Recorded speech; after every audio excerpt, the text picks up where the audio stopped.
Okay, so we're here in January in the St. George area. We're going to do some things here to get this garden prepped. This is a raised bed garden.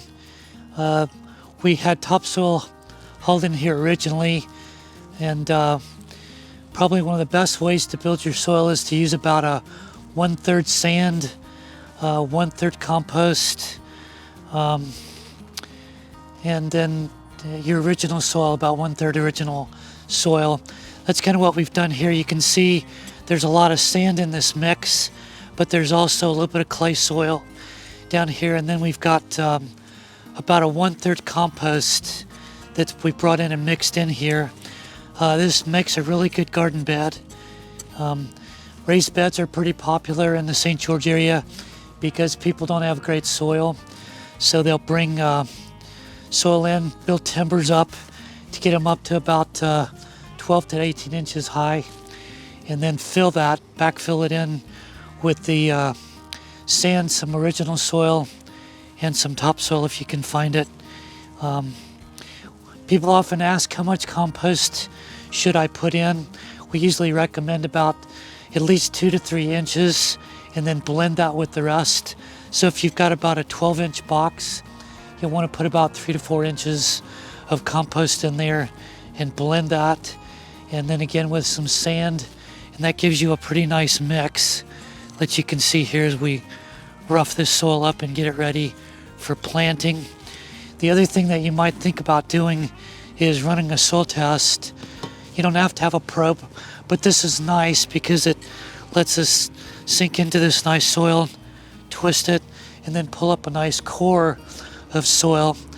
You want to do this enough times to get about 2 cups of soil, and then send that into our soils lab, and that will give you a reading on your pH, your salt level, your phosphorus and potassium, and we can tell you what you need to add to the soil to build it back up and get ready for gardening for the season. Okay, so Washington County, most of the county is zone 8, and we can begin gardening in as early as late January into the month of February.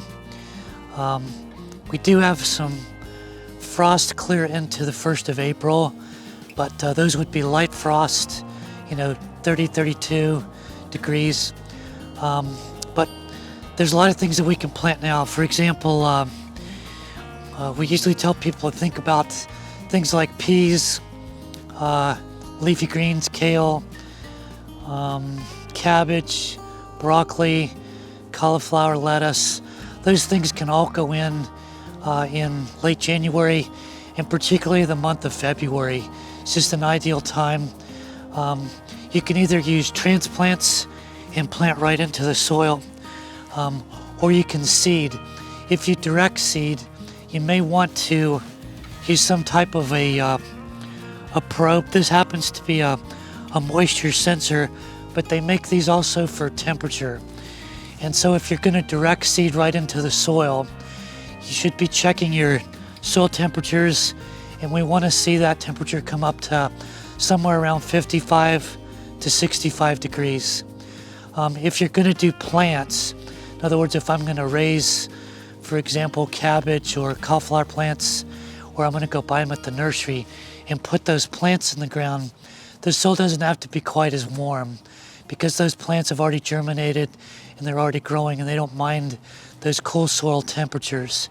But if you want to go directly in with seed into the ground, you may want to wait just a little longer until the soil temperatures come up to 55, 65 degrees, somewhere in there. The other thing to realize is we'd like to go and plant these cool crops early, because once it gets to be about 80 degrees, those crops will suffer in the heat. So again, looking at late January, the month of February and March, those are just ideal times to put cool crops in. Again, those would be things like cabbage, cauliflower, broccoli, kale, and lettuce. Those things could all go in very early. Okay, so another tool that we use a lot in early spring is we do what we call tunnels or row covers. And basically what we're doing is we use some type of a support system. This happens to be tubing that's metal. You could also use PVC pipe. And basically we just stick it in the ground or build some type of a framework to hold this up, bend it over our raised bed, and we can use enough of these to cover this entire bed. And then if it's still quite cold and we want to warm things up, we could cover this whole area with a sheet of plastic and make a tunnel or a small greenhouse. The other thing that we could do is use a frost cloth.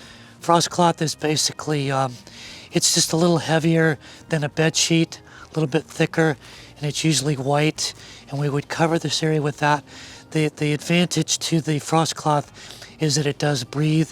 It lets air and moisture go through it, where the plastic, of course, would be tight. That would be very tight, and it would hold the moisture in. The plastic would actually get quite warm during the day, maybe too warm. So the plastic would be great to use very early to warm up the soil and the air. The frost cloth would be used a little bit later into the growing season, more like into say March.